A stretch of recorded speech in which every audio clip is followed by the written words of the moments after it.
आएंगे, इतने कमालात और जमाल और खूबसूरती मेरे रब ने मेरे नबी को अता फरमाई थी।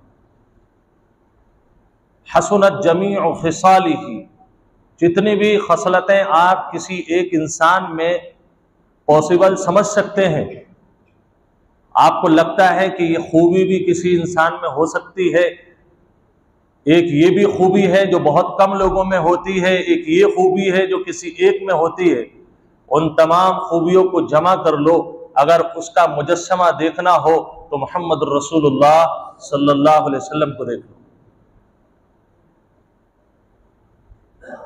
जब ऐसी जात है तो क्यों ना हमें तमाम लोगों को ये चाहिए कि हम वक्त जब भी हमारे पास हमारे दिल में अल्लाह के नबी की याद उभरे और ताज़ा हो तो फौरन ही हमें कह लेना चाहिए सल्लल्लाहु अलैहि वसल्लम। अल्लाह ने कुरान में जिक्र फरमाया और अहमियत के साथ जिक्र फरमाया, इन्नल्लाह व मलाइकतहु युसल्लून अलन नबी। वो जात इतनी प्यारी है अल्लाह को भी कि अल्लाह भी उस पर दुरूद भेजता है। सिर्फ अल्लाह नहीं भेजता बल्कि अल्लाह ने मलाइका को हुक्म दिया है कि जिससे मैं मोहब्बत करता हूं, जिस पर मैं दुरूद भेजता हूं, तुम्हारे ऊपर भी लाजिम है कि मेरे नबी को बगैर दुरूद के कभी याद मत करो।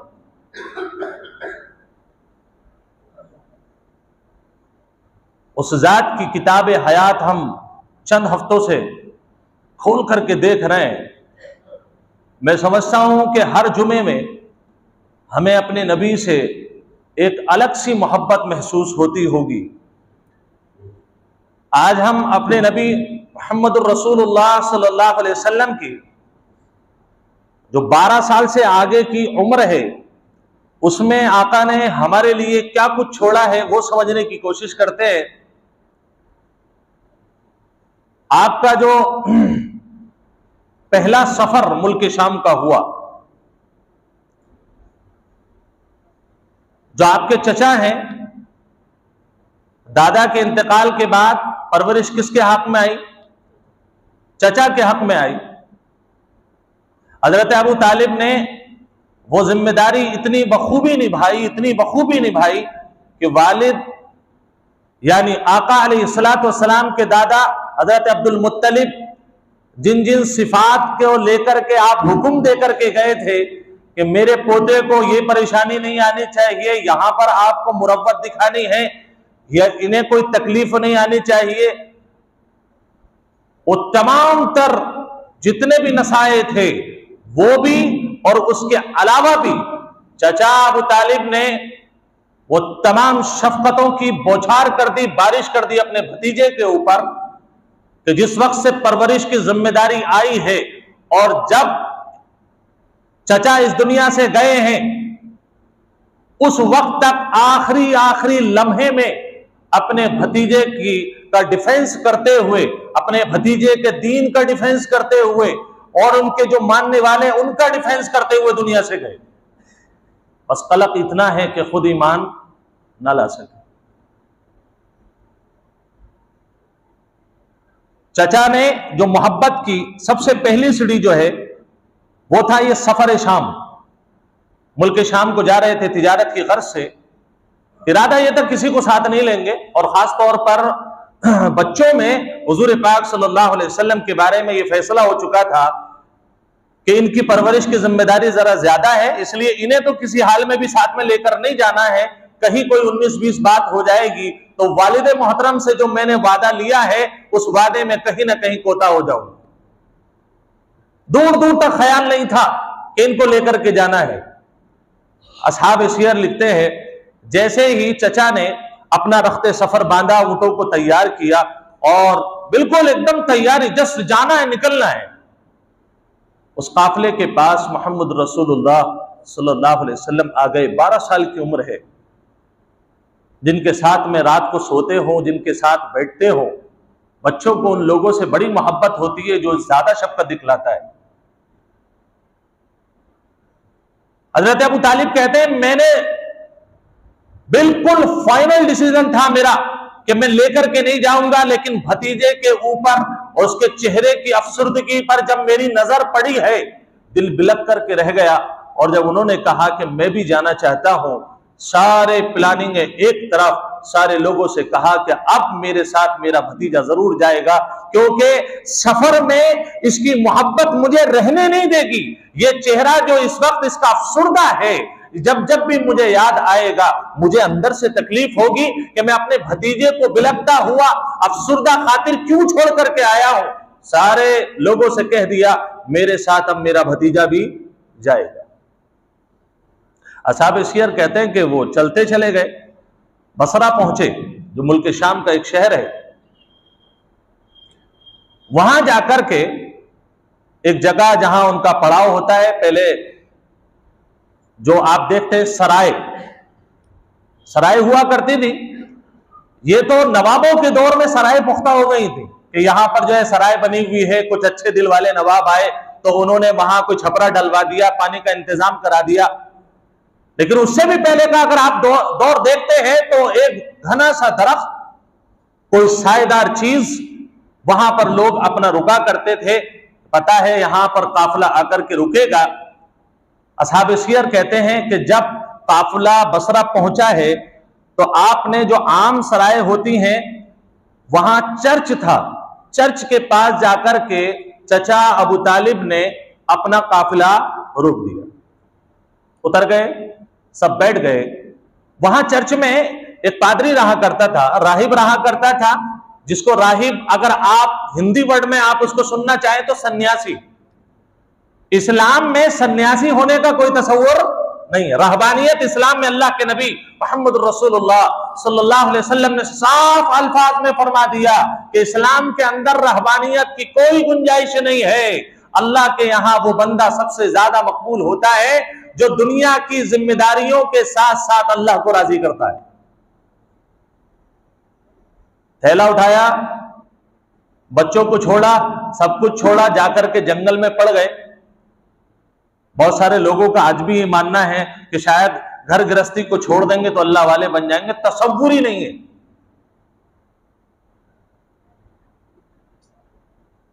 चर्च का जो पादरी था, राहिब, वो आमतौर से काफिलों को देखा नहीं करता था। क्या देखना, आएंगे, बैठेंगे, चले जाएंगे। लेकिन असहाब सियर कहते हैं रिवायत के मुताबिक वो उस दिन निकल करके आया और आकर के उसने पूरे काफिले पर नजर दौड़ाई, कौन क्या है, कौन क्या है, कौन क्या है। सब लोग उसे एक ताज्जुब की निगाह से देख रहे हैं, आज इन्हें हो क्या गया पादरी साहब। वहां जाकर के मोहम्मद अरबी मोहम्मद रसूलुल्लाह सल्लल्लाहु अलैहि वसल्लम, जिनकी उम्र अभी 12 साल है, हाथ पकड़ लिया। हाथ पकड़ करके कहने लगे कि भाई ये बच्चा किसकी जिम्मेदारी में है, कहां से आए हैं? कि साहब हिजाज से आए हैं। उसने 2-3 अल्फाज कहे और कहने के बाद कहा कि भाई देखो आप इसे आगे लेकर के नहीं जाएंगे। और सुनो, हादा सय्यदुल आलमीन, हादा रसूल रब्बिल आलमीन, यबअथुहुल्लाहु रहमतल लिल आलमीन। ये 3 टुकड़ों वाला जुमला उस पादरी ने बोला और के हाथ उठा करके, हाथ पकड़ करके ये कहा, हादा सय्यदुल आलमीन। लोगों सुनो, जो काफिला इसको लेकर के आया है, कान खोल करके सुन लो, ये पूरी दुनिया का सरदार है। हादा रसूल रब्बिल आलमीन, और आने वाले वक्त में ये पूरे आलम का जो रब है उसका अल्लाह इसको रसूल बनाएगा, अल्लाह इसको अपना खास नबी बनाएगा। यबअथुहुल्लाहु रहमतल लिल आलमीन, और ये पूरी दुनिया के लिए, पूरी इंसानियत के लिए और जो भी मखलूक है सबके लिए इंशाअल्लाह ये रहमत साबित होगा, रहमतुल लिल आलमीन बनाया जाएगा। वमा अरसलनाका इल्ला रहमतल लिल आलमीन। उसने हाथ पकड़ करके ये 3 जुमले कहे। लोगों ने उससे इश्काल किया, पादरी साहब हमारी समझ में आपकी बात नहीं आ रही। आप तो एक तो ताज्जुब इस बात पर है कि कभी अपने सौमे से, अपने चर्च से आप बाहर निकल करके नहीं आते थे। खिलाफ कयास ताज्जुबाना अंदाज में आप मेरे पास, हमारे पास आए, आकर के आपने उसी बच्चे का हाथ पकड़ा और आप कह रहे हैं सय्यदुल आलमीन, ये तो हमारा बच्चा है, हमारा भतीजा है। ये रसूल कैसे, ये नबी कैसे? बोले तुम्हें नहीं मालूम है और तुमने गौर नहीं किया जब ये आ रहा था। मैं तो चर्च में से आ रहा हूं, क्योंकि उस वक्त दीन हक क्रिश्चियनिटी थी, उस वक्त दीन हक ईसाइयत थी, वो हक पर था। उसने तौरात पढ़ी, इंजील पढ़ी, उसने कहा मैं अपनी किताबों की रोशनी में भी बात कहता हूं। और तुमने फिजाओं का रुख नहीं देखा जब ये आ रहे थे, आप लोग आ रहे थे, तो उस वक्त आपने दरख्तों पर और पत्थरों पर निगाह की कि वो झुक झुक करके किसको सलाम कर रहे थे? वो सलाम कर रहे थे तुम्हें नहीं, ये शजर और हजर सब मिलकर के खैर मकदम कर रहे थे इस बच्चे का, क्योंकि ये आइंदा होने वाला अल्लाह का रसूल है और ये पूरी दुनिया का सरदार बनने वाला है। आपने गौर ही नहीं किया। गौर क्या किया आपने? और गौर करने की अभी वाकयात आएंगे। और उसने एक लफ्ज कहा कि ठीक है, अभी आप लोग ठहरिए, अभी तक तो कभी पूछता भी नहीं था, अभी कहने लगा अभी आप ठहरिए, आज आपकी हमारे यहां दावत है।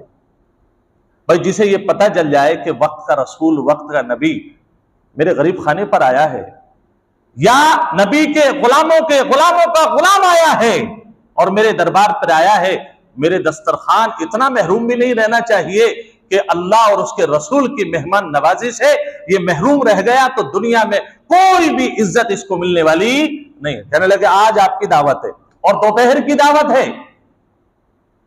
बहुत अच्छी बात है, क्योंकि जो कौम साथ में आई थी वो समझ थोड़ी रहे थे ये कहां बोल रहा है। भाई वो तो मक्का के रहने वाले, ऊंटों को चराने वाले लोग थे, वो नबूवत के सिलसिले को नहीं जानते थे। वो तो बस एक ही बात जानते थे कि कोई बुत खड़ा है उसके सामने पड़ जाओ। उन्हें समझ में नहीं आ रही थी उसकी बात। जब उसने दावत की तो वो दावत पे खुश हो गए, बोले ठीक है आज दावत है, बहुत लंबे सफर से आ रहे हैं, आज उधेड़ देंगे, ले आओ क्या लेकर के आओगे आप। वो कहां बोल रहा है, ये कहां समझ रहे हैं। तारीख असहाब सियर लिखते हैं वो खाना लेकर के तैयार करा के जो भी घंटा डेढ़ घंटा लगा हो लेकर के आया, दस्तरखान लगा दिया, बैठिए खाना खाइए। अब उसकी निगाहें तो उसी पर थी जिसके सदक़े में दावत हुई है, वो नजर नहीं आ रहे।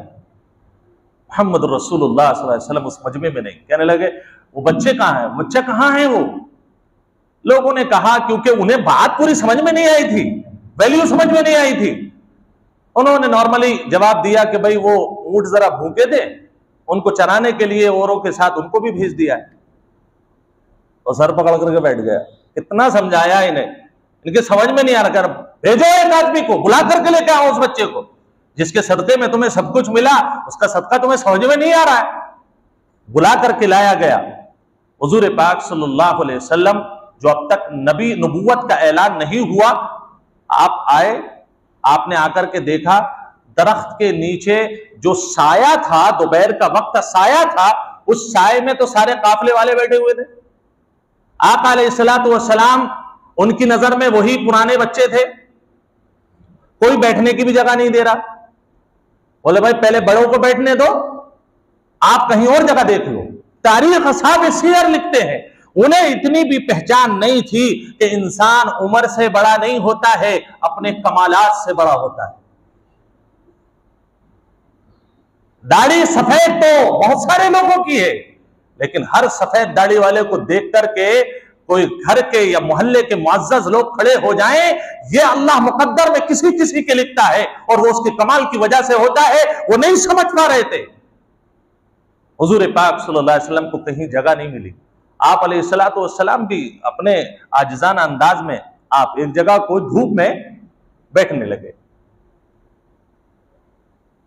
उस पादरी ने लोगों को तवज्जो दिलाई कि देखो तुमने इन्हें जगह नहीं दी, जरा इसके सर के ऊपर तो देख लो कि तुमने साये में जगह नहीं दी। मेरे अल्लाह ने आसमान पर फरिश्तों को लगा दिया, बादलों से अल्लाह ने अपने नबी का साया करवाया।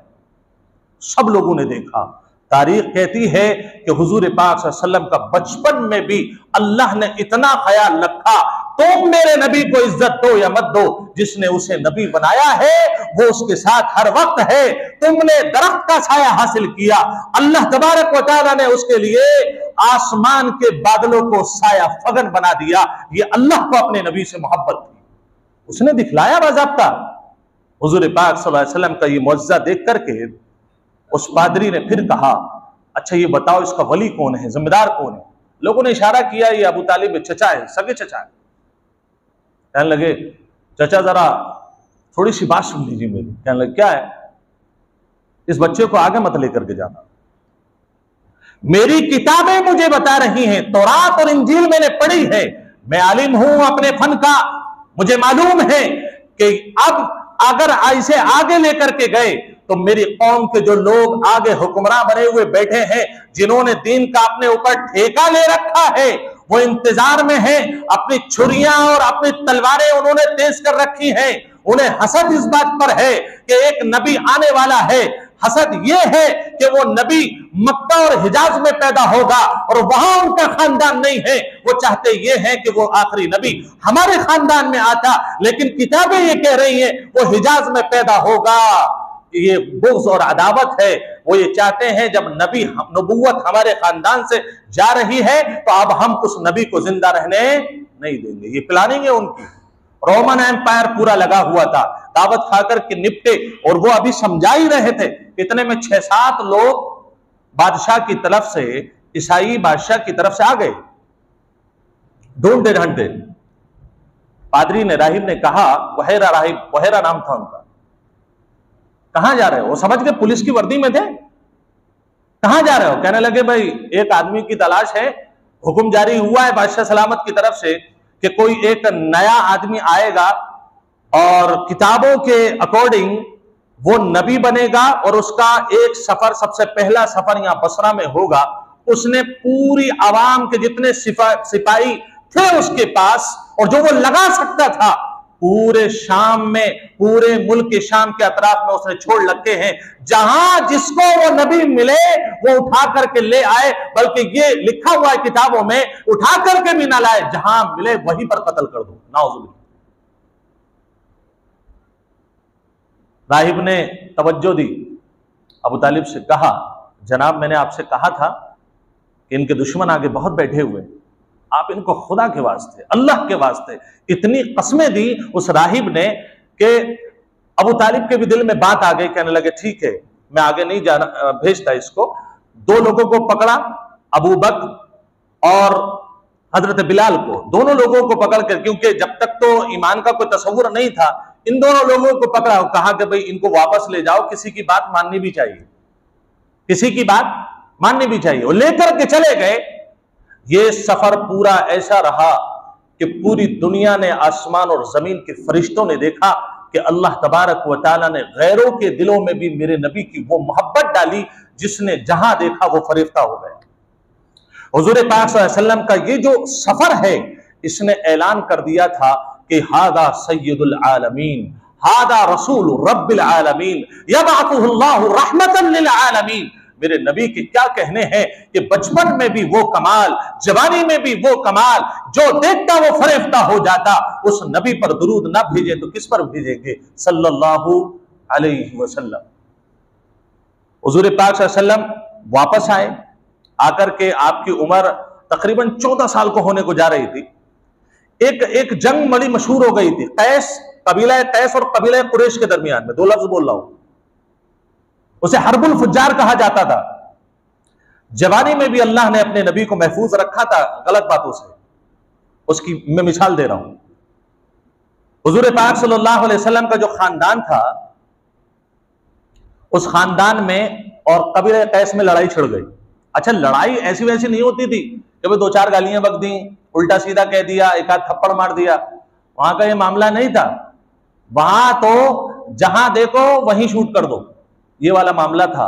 जिस वक्त लड़ाई के मैदान में आते थे वो लोग, तो नहीं मालूम कि एक मरेगा, 2 मरेंगे, 100 मरेंगे, किसके कितने मरेंगे कुछ नहीं पता है। बस एक अना की खातिर, एक अना की खातिर, बस मेरी नाक नीची ना हो जाए, कोई ये ना कहे कि इस मैदान में ये लोग मैदान छोड़ करके भाग गए।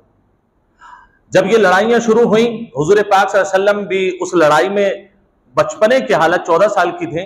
आपको जबरदस्ती चचा ले गए, चलो आप मना कर रहे हैं, मुझे मत लेकर के जाओ। कहने लगे नहीं नहीं चलो, कोई जवान कैसे रह सकता है घर में। आका अलैहिस्सलातु वस्सलाम वहां गए, जरूर तीर उठा करके देते रहे, किसी ने कुछ मांगा उठा के दे दिया, लड़े नहीं, क्योंकि आपकी हिफाजत कौन कर रहा था? अल्लाह कर रहा था। ये गलत बातों के लिए अल्लाह ने किसी को नबी नहीं बनाया। हुजूर पाक सल्लल्लाहु अलैहि वसल्लम यहां महफूज रहे और उसके बाद 3 लोगों ने मिलकर के एक मुआहदा तैयार किया था। अच्छा, तीनों का नाम फजल था।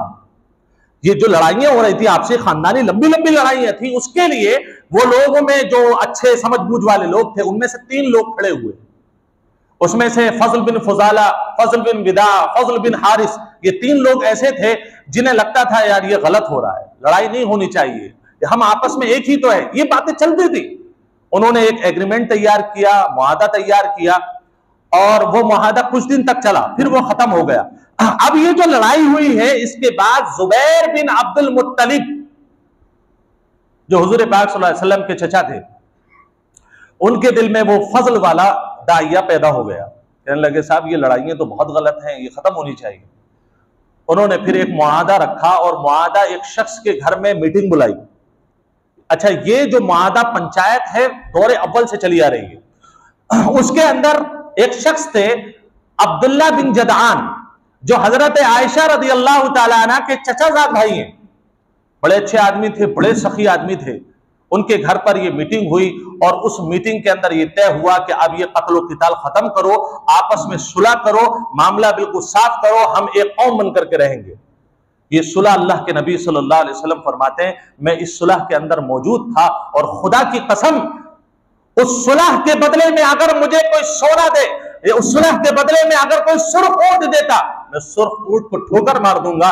मुझे सुलह पसंद है, मुआहदा पसंद है। हुजूर पाक सल्लल्लाहु अलैहि वसल्लम फरमाया अभी भी अगर कोई जंग होने वाली है और उसमें कोई सुलह का मामला है और मुआहदा होने वाला है, आज भी अगर 2 कौमें मुझे बुलाए सब काम छोड़ करके उस मुआहदे को पूरा करने चले जाओ। ये काम किसने कराया? एक तो जुबैर बिन अब्दुल मुत्तलिब ने और दूसरा नाम मैंने बताया अब्दुल्ला बिन जदआन, बड़े सखी आदमी थे। एक मर्तबा हजरत आयशा रदी अल्लाह तआला अन्हा ने जब आका अलैहिस्सलाम की ज़बानी ये बात सुनी कि अब्दुल्ला बिन जदआन के घर की तारीफ हो रही है, तो लगे हाथों एक सवाल कर लिया, क्योंकि वो चचाजाद भाई थे, कहीं ना कहीं मोहब्बत तो थी ना। और फिर जो बैते रसूल में मौजूद हो उसका दिल तो वैसे ही नर्म होता है। अम्मा आयशा ने पूछ लिया अल्लाह के नबी सल्लल्लाहु अलैहि वसल्लम, एक सवाल था अगर जवाब मिल जाए तो पूछो क्या पूछना है। कि अब्दुल्ला बिन जदआन देखिए कितने सखी आदमी थे, सबको अपने आगे का रखा हुआ दे देते थे, बड़े अच्छे नरम दिल रहम दिल आदमी थे। क्या कयामत में इनका ये अमल इनकी बख्शिश करा देगा? उन्हें उम्मीद ये थी कि अगर अल्लाह के नबी सल्लल्लाहु अलैहि वसल्लम की ज़बानी निकल जाए तब तो मामले में क्या रखा है, फिर तो मामला पास ही है। चचाजाद भाई की गोया के एक तरीके से सवाल भी और शफाअत भी, अल्लाह के नबी कुछ फायदा मिलेगा। हुजूर पाक सल्लल्लाहु अलैहि वसल्लम ने अपनी शफकत को तो पहले बाद में रखा, पहले अल्लाह का उसूल बयान फरमाया।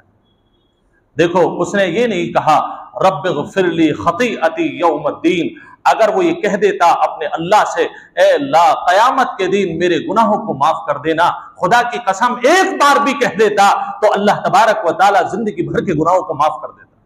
लेकिन उसने ऐसा नहीं कहा, इसलिए अब उसकी कोई बख्शिश होने वाली नहीं। ये ज़ाब्ता बन गया, कोई काम कितने ही अच्छे करे जब तक ईमान का सर्टिफिकेट नहीं है, खुदा की कसम अल्लाह की जन्नत की खुशबू तक ना पा सकेगा। ये अल्लाह का बनाया हुआ कानून है। आप किसी से मुतासिर हो रहे हैं ये समझ करके फला पंडित जी तो बड़ा अच्छा काम कर रहे हैं, फला रस्तोगी जी बड़ा अच्छा काम कर रहे हैं, फला आदमी तो बड़ा अच्छा काम कर रहा है, हम नमाज पढ़ लें लेकिन कोई अच्छा काम नहीं कर रहे हैं, हमसे तो अच्छा वो है। समझ लीजिए आपने अपने ईमान, अपने इस्लाम, अपने दीन की तौहीन कर डाली, इसलिए कि ईमान से बड़ी दौलत अल्लाह ने दुनिया में कोई नहीं रखी है। और अल्लाह का फजल है कि अल्लाह ताला ने बगैर मांगे अल्लाह के फजल से मुझे और आपको अता फरमाई। ये मामला चल रहे थे, 14 साल की उम्र हो गई, 14 साल में ये आपके हालात, अब थोड़े से आप और बड़े हुए। हुजूर पाक सल्लल्लाहु अलैहि वसल्लम ने मक्का वालों की बकरियां चराना शुरू की। अच्छा, आप मामलात के इतने अच्छे थे, इतने अच्छे थे और वादे के इतने पाबंद थे। एक सहाबी हैं अब्दुल्ला बिन अबिल हमसा, वो कहने लगे मैं एक बाजार में था, वहां पर मेरा लेन देन और रसूलुल्लाह सल्लल्लाहु अलैहि वसल्लम का कोई बात को लेकर लेन देन था। मैंने आपसे ये कहा कि मैं ठीक है, मेरे कुछ पैसे मेरे ऊपर बाकी हैं, आप रुकिए मैं लेकर के आता हूं। भाई सभी लोग कह देते हैं ऐसे कि जेब में नहीं है, मैं घर से ला करके देता हूं। हुजूर पाक सल्लल्लाहु अलैहि वसल्लम ने उनका इतना एतबार किया कि आप वहां खड़े हैं। हजरत अब्दुल्ला बिन अबिल हमसा कहते हैं मैं घर जाकर भूल गया कि मैं किसी से वादा करके आया हूं, क्योंकि हर घर की यही कहानी है कि दुनिया घर के बाहर कुछ और है और घर में जाते ही कुछ और है। वहां गए, कहते मैं भूल गया, तीसरे दिन याद आया। सुनन अबू दाऊद में यह हदीस है, कहते तीसरे दिन याद आया, मैं जल्दी से भाग करके गया। क्योंकि भागकर क्यों गए? क्योंकि उन्हें पता था कि वो अमीन है, सादिक है, वादे का पाबंद है। उन्हें लगा था कि वो जिन्हें मैं छोड़ करके आया हूं अभी वो वहीं मिलेंगे। हुजूर पाक सल्लल्लाहु अलैहि वसल्लम को तीसरे दिन जाकर के देखा, मेरे आका वहीं पर मौजूद थे जहां वो छोड़ करके गया, और सिर्फ एक लफ्ज कहा, इब्ने अबिल हमसा तूने मुझे जहमत में डाल दिया। उसके अलावा मेरे आका ने कुछ नहीं कहा। ये नर्म दिली थी और आप इतने ज्यादा खुश मिजाज थे, आपने बकरियां पाली। एक वाकया जाबिर बिन अब्दुल्लाह रज़ियल्लाहु अन्हु फरमाते, एक मर्तबा मैं आका के साथ सफर में था, मैंने जाकर के एक पीलू का दरख्त था, उसके नीचे जाकर मैंने देखा उसके थोड़े मोटे मोटे फल थे, छोटे छोटे फल होते हैं, वो नीचे गिरे हुए थे। मैंने अपनी सवारी से नीचे उतरा और उनको बीनने लगा ताकि मैं खा लूं। ये जैसे गूलर होता है उसी टाइप से मैंने चुनने लगा। आका मदनी मोहम्मद रसूलुल्लाह सल्लल्लाहु अलैहि वसल्लम ने एक जुमला फरमाया और दिल बाग बाग हो गया। आका ने फरमाया, जाबिर ये जो फल आप पीलू के उठा रहे हैं इनमें से जरा काले काले उठाना, इसलिए कि काले जो होते हैं वो बहुत लजीज होते हैं। हज़रत जाबिर बिन अब्दुल्लाह कहते हैं मैं तो बिल्कुल खामोश हो गया, क्योंकि बच्चे थे वो, उस वक्त अभी नई नई जवानी आई थी, हुजूर पाक सल्लल्लाहु अलैहि वसल्लम का बचपन देखा नहीं था। कहते हैं मैंने सवाल कर लिया, अल्लाह के नबी सल्लल्लाहु अलैहि वसल्लम ये शख्स तो यानी पीलू के फल के बारे में सिर्फ वो जान सकता है जिसने कभी बकरियां चराई हो। अल्लाह के नबी कभी आपने बकरियां भी चराई थी? हुजूर पाक सल्लल्लाहु अलैहि वसल्लम ने तारीखी जवाब दिया, फरमाने लगे, अल्लाह के बंदे, अल्लाह ने दुनिया में कोई नबी ऐसा नहीं भेजा जिसको अल्लाह ने बकरियां न चरवाई। सुभान अल्लाह, कोई नबी। वजह उसकी एक तो ये थी कि बकरियों का जो रेवड़ होता है, आप कभी उसके गड़हरिये को जाते हुए उसके पीछे देखें, इधर से वो चलेगा, बकरियां इधर से निकल जाएंगी, इधर जाएगा उधर से निकल जाएंगी, उधर जाए, उसे हर वक्त ये रहता है कोई भेड़िया ना ले जाए, किसी ट्रैफिक के आगे ना आ जाए, इधर से जाएगा उधर भागेंगी, उधर से जाएगा उधर भागेंगी। मकसद ये है, ये पूरी उम्मत बकरी और भेड़ों की तरह एक रेवड़ है, और ये इनका जो भेड़िया है वो शैतान और इंसान का नफ्स है, ताकि ये नबी तैयार हो जाए अपनी उम्मत को महफूज करने के लिए, ताकि एक एक उम्मती की फिक्र इसके दिल में आ जाए।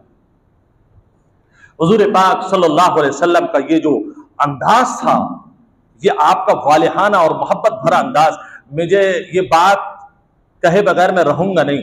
मैं आपको एक हदीस सुना रहा हूं, असहाब शेर ने इसको नकल किया। मेरे नबी तिजारत में पार्टनर थे तो आपकी वैल्यू क्या थी? मैंने आज उन्वान भी डाला है, हुजूर पाक सल्लल्लाहु अलैहि वसल्लम का जरिया माश। आका अलैहिस्सलातु वस्सलाम का एक पार्टनर थे जिनका उनका नाम भी अब्दुल्ला था, और दूसरे भाई का नाम कैस था। अब्दुल्ला बिन साहिब, कैस बिन साहिब। अब्दुल्ला बिन साहिब हुजूर पाक सल्लल्लाहु अलैहि वसल्लम के पास आए। वो पहले जो थे किसी तिजारत में, थोड़ी मोड़ी तिजारत में आका के साथ शरीक हो चुके थे पहले, यानी आपकी नबूवत के ऐलान से पहले। कहते हैं जब हिजरत का मामला आया कि जो ईमान वाले हैं वो हिजरत कर लें, तो कुछ दिनों के बाद अल्लाह ने मुझे भी हिदायत दी, मैं भी ईमान में आया और मैंने भी अपने आका के पास हिजरत की। जब मैं वहां पहुंचा तो बजाय इसके कि मैं आका से सवाल करता कि आपने मुझे पहचाना या नहीं पहचाना, मेरे आका ने मुझसे सवाल कर दिया कि साहिब, अब्दुल्ला बिन साहिब, तुमने मुझे पहचाना? क्या मोहब्बत होगी! खुदा की कसम, ये मोहब्बत किसी बाजार में नहीं मिला करती। ये तो आपको कुरान पढ़ने से और रसूलुल्लाह सल्लल्लाहु अलैहि वसल्लम की आपकी सीरत को देखने से आपको उनसे मोहब्बत अगर नहीं हुई तो मान लीजिए कि दिल पत्थर है, क्योंकि दिल के अंदर अगर गोश्त का लोथड़ा हो, मोहब्बत का एक रत्ती बराबर भी कोई नुक्ता मौजूद हो और इन हालात को कोई पढ़ ले और बगैर इश्क किए हुए रह जाए, मुमकिन ही नहीं है, हो ही नहीं सकता। हुजूर पाक सल्लल्लाहु अलैहि वसल्लम के बारे में उन्होंने जवाब दिया, हाँ अल्लाह के नबी, मैंने आपके साथ शिरकत जरूर की थी और मैंने आपसे ज्यादा बेहतर शरीक दुनिया के अंदर नहीं देखा। फनिअम शरीक, आपकी खासियत यह थी ला तुदाबिरु वला तुम्हारी, ला तुदारी वला तुम्हारी, ना तो आप कभी गाली गलौज करते थे, ना किसी से झगड़ा करते थे, ना टालम टोल करते थे कि साहब पैसे से आपने सामान तो ले लिया, जब पैसे देने का नंबर आया कल को ले लेना, परसों को ले लेना। अरे भाई भागे जा रहे हैं क्या, ले लेना आकर के, तुमसे सामान क्या ले लिया, तुम तो जान के पीछे पड़ गए। मेरे नबी ने कभी ऐसा नहीं किया और समझा दिया जब तिजारत करो दूसरे का माल लो तो जितनी मोहब्बत आप अपने माल से दिखाते हैं दूसरे के माल और पैसे से भी उतनी मोहब्बत दिखाइए। मेरे नबी से पर ईमान लाने वाला ये ताजिर जो पार्टनर हो चुका था बाद में ईमान लेकर के आया, किस लिए? क्योंकि तिजारत में पार्टनर करके मेरे नबी के अखलाक देख लिए थे। आज हमारा हाल यह है कि जो हमसे एक बड़ा पार्टनर हो गया वो अपने इर्द गिर्द पूरे मोहल्ले में ऐलान कर देगा, बोले भाई सबके पार्टनर हो जाना मगर इस खतरनाक आदमी का मत होना, इसने ऊपर से नीचे तक सारे कपड़े बिकवा दिए और जो कुछ रहा बचा था इसने बैंक में मुझे डुबो करके रख दिया है। और ऐसा हुआ है, लोग झगड़े लेकर के आते हैं। कभी अपने नबी की सीरत तो पढ़ो, तुमने पैसे की खातिर दोस्त को और एक इंसान को जान से मार दिया, ये कहां की इंसानियत है? मेरे आका के अखलाक इसीलिए बता रहा हूं ताकि हमारी जिंदगी में हमारी तिजारतों में दीन आए। मस्जिदों में दीन आने की फिक्र तो कहीं ना कहीं कुछ ना कुछ को है, तिजारत में नहीं है। मेरी बात आपको हो सकता है ये बात चुभे, नहीं है तिजारत में। चोरी की लाइट जला रहा है, 1.5 लाख रुपए महीना कमा रहा है फर्म से, और लाइट बोले 2 आदमी देख करके आओ जरा गली में फील्डिंग लगाओ, कोई चेक इन वाले तो नहीं आने, कटोर डाल दिया।